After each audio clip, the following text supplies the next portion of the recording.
we should then talk about the one thing we can decide, and that's where is Kevin De Bruyne going? As you know, our podcast has complete authority over that decision. Um, so just a background, right? For those of you who may not know, Kevin De Bruyne, you may have known or heard of him referred to as the Belgian Tyler Adams. He's leaving Man City, and probably because they're about to get deducted 500 points and relegated to the ninth division, and he doesn't want to deal with any of that nonsense. But for their entire run into the first season, it was rumored that San Diego was in conversations to have him join as their third DP. But Tommy Scoops has reported they're out on the running for him, and they've actually given up the rights to another MLS team. However, he did not name them, which means it is time to play our favorite game, make the case for a random team to get their new DP midfielder, which is a game we play often, as you know, our longtime listeners of the show. And I'll just give a little background here because you're not getting him on a TAM deal. I hate to break it to you. You're going to have to pay him as a DP. So that narrows down the list of teams dramatically. You've got So pure not Miami is what you're telling me. They're not going to be able to get him on a TAM deal and and slip some magically, money in Don's magically, pocket. magically, magically, it's going to be announced in about 3 days that we're going to have four DP slots.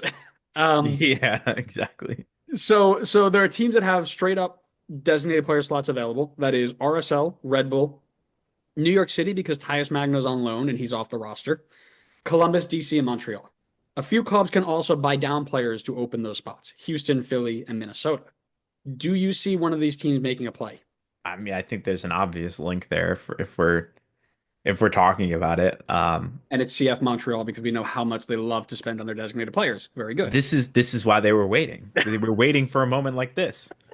Honestly, it was we were playing checkers, they were playing chess. Listen, some people wait a lifetime for a moment like this. They just waited 15 years.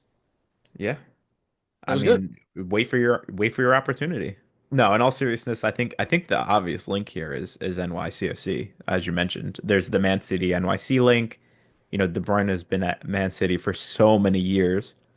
Would not surprise me if he stays within the organization still. And for what he gave to the Man City team, I wouldn't be surprised if the City group likes to reward him and give him a good send off and bring him down to NYC, pay him a boatload of money. He can kind of just do his thing and not really like stress too much about it. And I mean, it wouldn't be the first time we've seen something similar, like NYC kind of using Man City connections to bring people in. This it's kind of like the Frank Lampard path. He went to, I mean, a little bit different, obviously, considering all the circumstances, but still going from City to NYC to kind of wind down the career. So I wouldn't be surprised if that's the most likely situation. So that's probably what I'm thinking is the most likely out of all those. Do I think it's the most fun? No, but I think it's most likely. I completely agree with you. I think it's right there in your face, right? Here is the Man City New York City. This is what New York City linked up with Man City for. Like this is the move that you would get, not mixed disc over to New York or to Man City and then loaned out 15 times, even though for some reason some of our co-hosts think that's actually a legit thing. But anyways, That's not what I you said. you also have the new stadium coming in to draw him over, right? Listen, you're not going to play on a baseball stadium forever. We got this nice, bright, shiny new thing. It's New York City. They've had that center mid designated player, Lampard, Pirlo's of the world, whatever. Um, he'd be a good mentor to the young players, right? Carrizo and Shore would learn under him. That'd be insane. They have a ton of attacking talent out wide, but nobody really sets them up outside of Maxi Morales. I think, like I mentioned, they have to get Magno off permanently to open it, but he made it clear last week that he wants to leave and stay in Brazil. So if you, I don't think they're going to have a problem letting Magno go if they can replace him with Kevin De Bruyne, right? I have a very sneaky pick here, and I feel super big brained about this. Oh So boy. you are not allowed to tell me anything wrong about this. You can only praise it. Uh, don't be so sure. My sneaky pick, and this is gonna be the episode clip too, by the way. Ooh. Kevin De Bruyne to DC United. They've never been shy about bringing in the big name, right? Remember when Wayne Rooney was like, "Oh yeah, Wayne Rooney's going to come to DC." Guess what? He did. Remember back when they were in for Mesut Ozil? They're not afraid being linked to these big name center mids, right? This would not be out of the norm for them to get a big name creative midfielder. And then you look at the connections. His national team teammate Christian Benteke over there saying, "Yeah, come on, get the Belgian connection right there. Washington D.C. is a wonderful place with all the historical sites. It's like that. What you're. It's not. Oh, how am I going to get around this without insulting some people? It's not Topeka, Kansas. There you go. Wow, I'm get not him, pissing Topeka, anybody Kansas, off. get him. This is a place where he can go and really enjoy the sights. His family can enjoy living there. He can travel to different areas relatively easily and see the United States for what it is. Um, Also, I need to live in a world where USL legend Troy Lesesne is coaching the world's greatest box to box midfielder. I just need it in my life. If it's not in my life, I don't know what I'm doing. But listen, I'm not a betting guy, but I'm surprised I haven't heard this link more.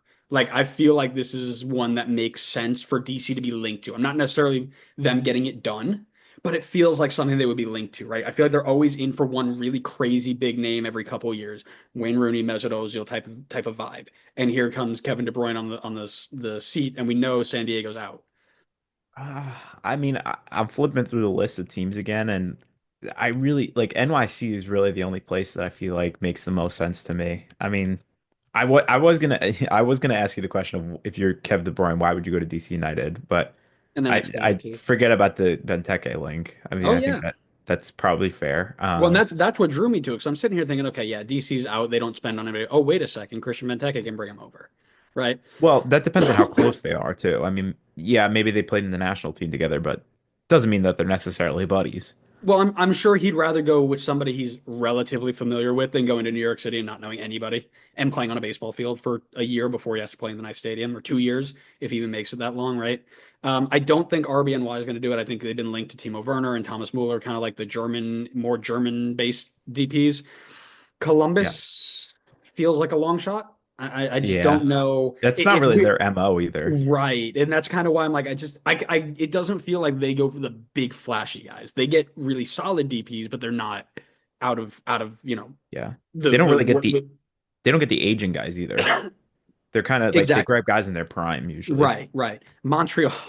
Let's skip Yeah, Montreal. they just don't buy Um, anybody, so it's yeah. definitely not Montreal. RSL, I think, is going to use it on a nine, so they're not going to get De Bruyne, and they've already got Goncalves in there. And I don't Yeah. see Houston, Philly, or Minnesota doing the whole, or especially not Philly, but I don't see any of them doing the whole. I'm going to buy down one of the DPs we have and then bring this guy in. I just don't see them doing all that work for somebody. And again, I don't know if he would enjoy playing there. Like, I don't know if they'd be able to get that done, you know? Yeah.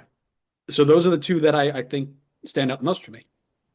Yeah, I would say so too. I would agree. I think it's between NYC and DC. I think my favorite on that one is probably NYC in my Mhm. opinion. I I'm think that's surprised the San easy. Diego's out though. I really thought he would have been a good fit there.